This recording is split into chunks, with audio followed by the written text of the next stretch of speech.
आप सभी को नमस्कार। डीएलएड चतुर्थ सेमेस्टर पाठ्यक्रम के अंतर्गत हमने गत वीडियो बनाया था पठन का।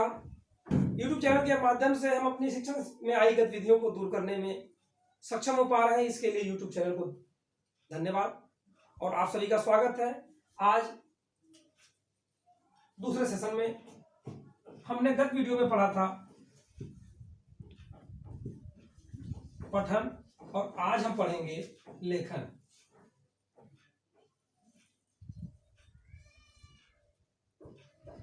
पठन को हमने पढ़ा समझा और आप उसको आशा है कि दोहराए भी होंगे, देखे भी होंगे। हम लेखन पे आज चर्चा करेंगे। लेखन क्या है, इसका क्या अर्थ है, इसका क्या महत्व है, इसकी उपयोगिता,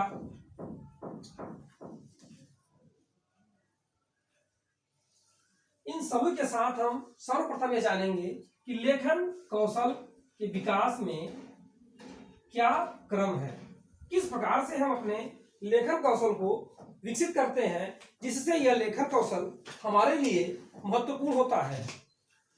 जैसा कि हम जानते हैं कि भाषा शिक्षण में महत्वपूर्ण 4 स्तंभ है: सुनना, बोलना, पढ़ना और लिखना।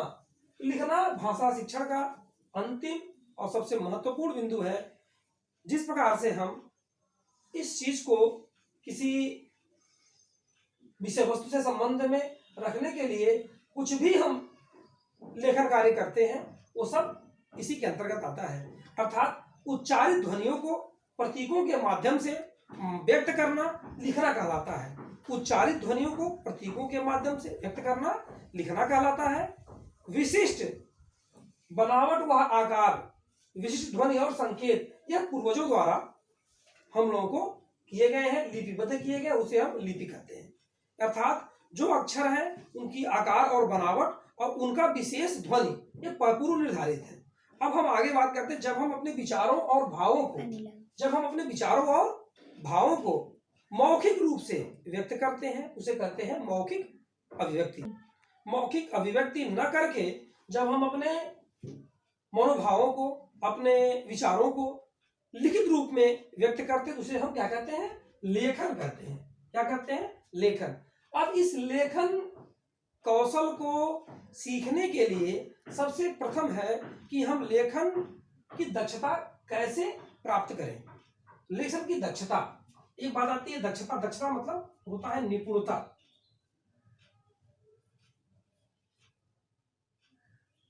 दक्षता मतलब होती है निपुणता। निपुणता का तात्पर्य है कि हम जब बच्चों में लेखन कौशल का विकास करना चाहते हैं तो सर्वप्रथम हम बच्चों को क्या सिखाते हैं?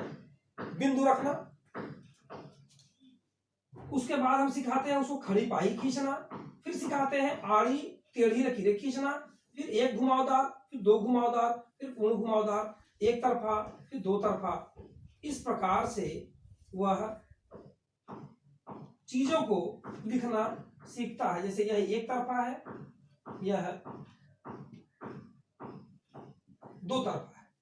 इस प्रकार से वह क्या करता है?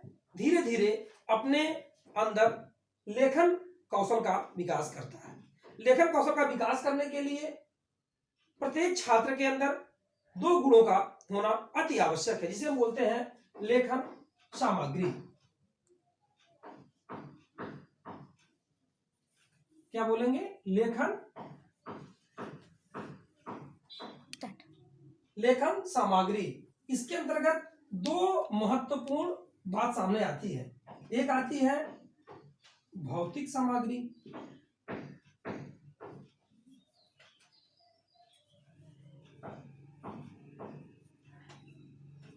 और दूसरा आता है मानसिक सामग्री।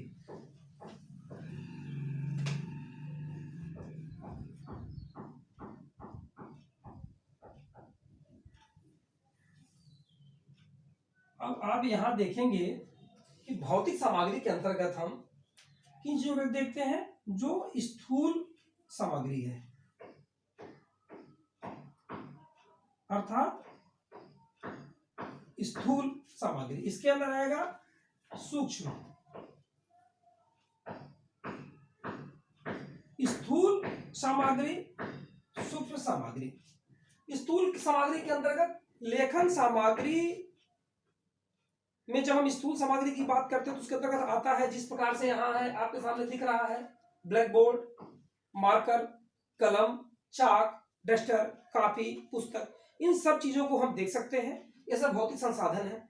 लेकिन इसके विपरीत अगर हम मानसिक सामग्री की बात करते हैं, जिसको हम कहते हैं सूक्ष्म सामग्री, यह व्यक्ति छात्र की अपनी निपुणता और कुशलता की बात है, जो हमें दिखती नहीं है। जिस प्रकार से उसका शब्द भंडार, उसका वाक्य रचना, मुहावरे, लोकोक्तियां, अभिव्यक्ति क्षमता, किसी विषय वस्तु के प्रति उसकी निजी अपनी समझ आदि आदि, इन सब चीजों को हम कहाँ पढ़ेंगे? मानसिक सामग्री के अंतर्गत जो है सूक्ष्म सामग्री। अब हम बात करते हैं लेखन के अर्थ पर। लेखन का अर्थ हो गया। अर्थ के बाद हम आएंगे अब इस पे बिंदु पे, महत्व पे। महत्व के साथ एक बात आती है शुद्ध लेखन के तत्व की।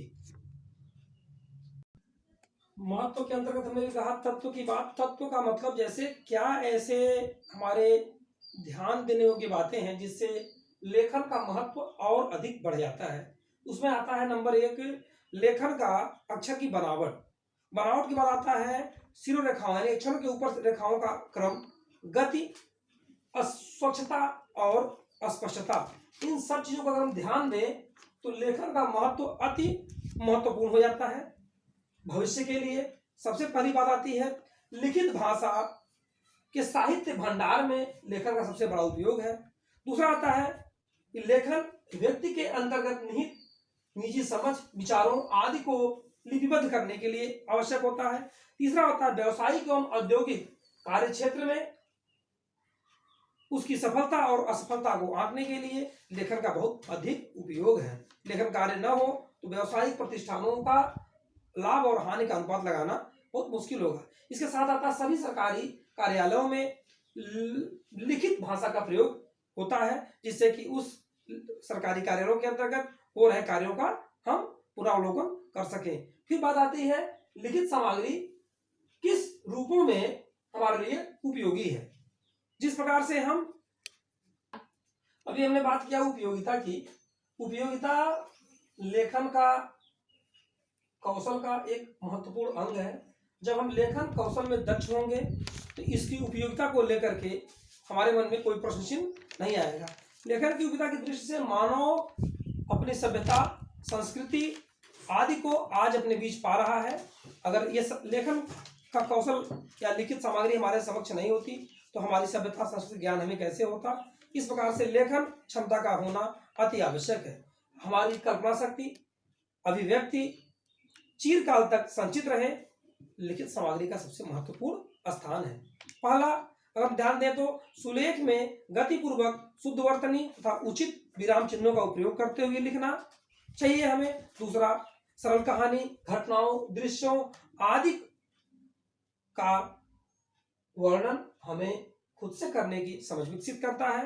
विशिष्ट शब्दों, मुहावरों, लोकोक्तियों द्वारा लिखित भाषा में हमारे अंतर्गत प्रभावशाली बनाता है।